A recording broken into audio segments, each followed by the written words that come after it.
여러분 KDI 이러면 국책연구기관이잖아요. 예, 이 대한민국의 싱크탱크라고 이야기할 수 있는 기관입니다. 예, 정확하게 풀네임은 KDI가 한국개발연구원이라고 이야기할 수 있습니다. 한국개발연구원. 이름에서도 드러나죠, 여러분. 한국개발연구원이란 이름에서도 그만큼 말입니다. KDI는 대한민국의 천재들이 모여있는 곳이라고 이야기할 수 있습니다. 박정희 대통령이 만들어서 대한민국의 싱크탱크 역할을 톡톡히 해내고 있거든요. 그런데 이 KDI가 여러분 보세요. 경제 양대 축인 수출과 내수 모두 문제다. 이렇게 KDI의 경제 동향에서 보고서로 냈습니다. 이것은 말입니다. 결국 말입니다. 정부마저도 우리 경제가 침체할 수밖에 없다. 지금 이렇게 예상하는 겁니다. 이렇게 예상하는 거예요. 이거 굉장히 중요합니다. 사실 말입니다. 일반적으로 이야기할 때는 그러잖아요. 정부는 아무래도 좀 긍정적으로 가져가는 게 일반적입니다. 경제가 심리이기 때문에 정부가 좀 긍정적으로 가져가면서 시장의 어떤 긍정적인 효과를 작동시켜내는 게 일반적인데 지금 상황은 그렇지가 못해요. 물론 정권이 교체해서 경제가 나쁘다는 것을 강조하기 위해서 그렇게 할 수도 있겠지만 KDI 같은 경우는요. 학자적 양심을 기본적으로 가지고 있는 사람들이 모인 집단입니다. 그런 집단이 자칫 말입니다. 연구 보고서를 해바라기처럼 썼다가는요.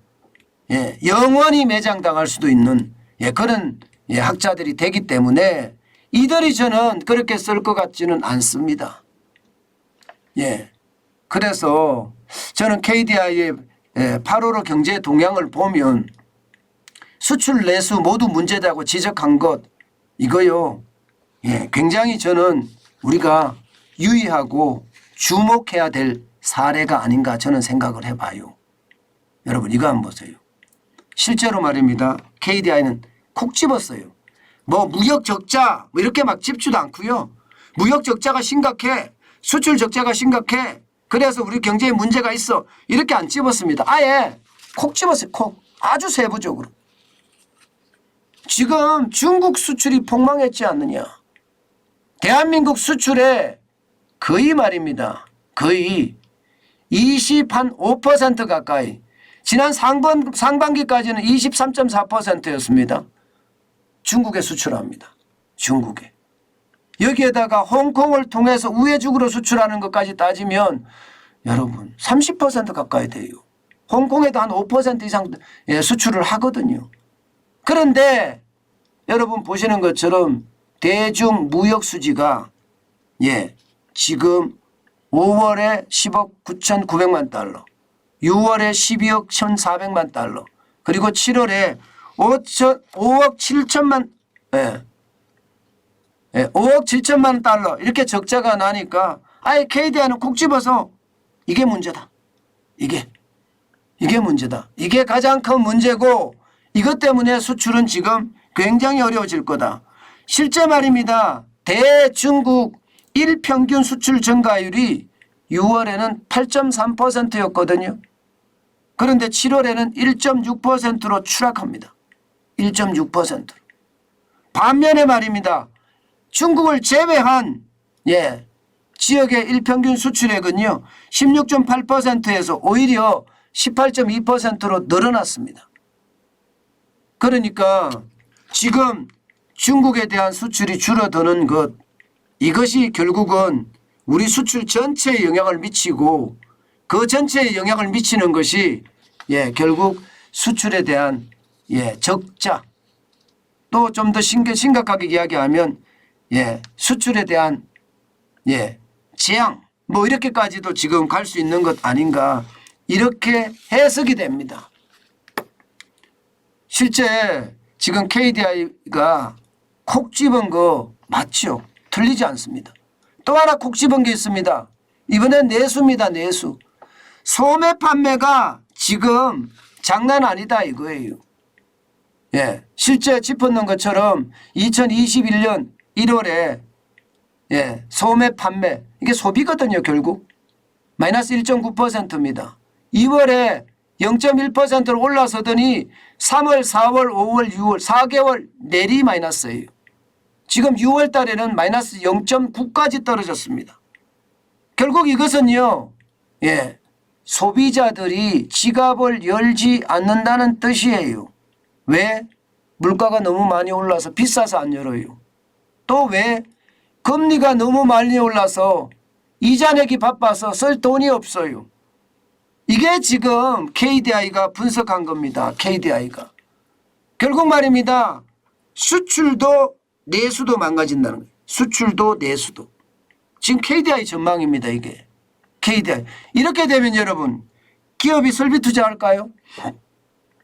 쉽지 않습니다. 수출이 망가지고 예, 내수가 망가졌는데 기업이 어디 팔려고 설비 투자합니까? 그러면 기업의 설비 투자도 그만큼 쪼그라들 수밖에 없는 게 현실이에요. 예, 쪼그라들 수밖에. 그러면 경제 성장을 좌지우지하는 요소 세 가지. 세 가지가 수출, 소비, 내수예요. 그중에 내수가 말입니다. 45%에서 50% 정도 차지합니다. 수출이 한 40%에서 45% 차지합니다. 그 다음이 설비 투자인데 예, 그중에 가장 큰 내수와 수출이 고꾸라진다고 하면 우리 경제 어떻게 될까요? 우리 경제가 하방 압력이 더 커진다. 지금 KDI는 그렇게 썼습니다. 하방 압력이 더 커진다. 쉽게 말하면 침체한다는 거예요. 침체한다. 그러면서 마지막으로 딱 끄집어낸 게 이거예요. 소비자 심리지수 떨어지는 거 보라. 100이 기준인데 7월에 86까지 떨어졌다. 이게 100일 때 소비자 심리지수가 긍정도 부정도 낙관도 안 한다는 분위기인데 예, 긍정도 부정도 없다는 분위기인데 100에서부터 86까지 떨어지면 경제를 부정적으로 본다는 이야기입니다. 경제를 부정적으로. 이렇게 되면 여러분 결국 앞으로도 소비가 위축될 수밖에 없다 이런 얘기예요. 게다가 윤석열 정부가 지금 탄생하고 나서 중국은 알게 모르게 경제 보복을 하는 듯한 분위기가 깔려 있거든요. 사실 통관 보복이 일어나고 있잖아요. 옛날에 3주나 4주면 통관했던 것이 지금 6주나 8주가 걸리잖아요. 이게 통관이 만약에 이렇게 되면요 여러분 예, 이게 바이어하고의 약속을 어길 수가 있습니다. 바이어하고 납기라는 것은 바이어하고 약속은 납기인데 납기가 얼마나 중요한지 여러분도 아시잖아요. 만약에 납기를 어기면요 바이어들은 수출선을 바꿉니다. 예, 수출선을 바꿉니다. 그만큼 말입니다. 납기를 어기면 최악으로 가거든요. 그런데 지금 중국의 통관이 그 정도 걸린다 그러면 이거는 이미 보복을 하고 있다 이렇게 봐야 돼요. 예, 그런 상황에서 말입니다. 내수까지 이렇게 계속해서 무너지면 결국 말입니다. 최악으로 갈 수밖에 없습니다. 지금 KDI는요. 예, KDI 원문 그대로 제가 읽어드릴게요. 우리 경제를 어떻게 보고 있는지. 6월에는요. 경기 회복세 약화 이렇게 썼습니다. 경기 회복세 약화라는 것은 회복이 되긴 되고 있는데 덜 되고 있다 이런 뜻이죠. 예, 그러던 것이 7월에는요.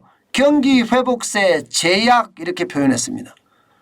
예, 경기 회복세 제약이라는 것은 회복이 안 된다는 뜻입니다. 더 강해졌죠. 더 강해졌습니다. 그런데 8월에는요. 이 경기 회복세하고는 아예 이제 상관이 없어지고요. 경기 하방 압력 가중 이렇게 표현했어요. 경기 하방 압력 가중. 결국은 점점 부정적인 표현이 지금 써지고 있는 거고요.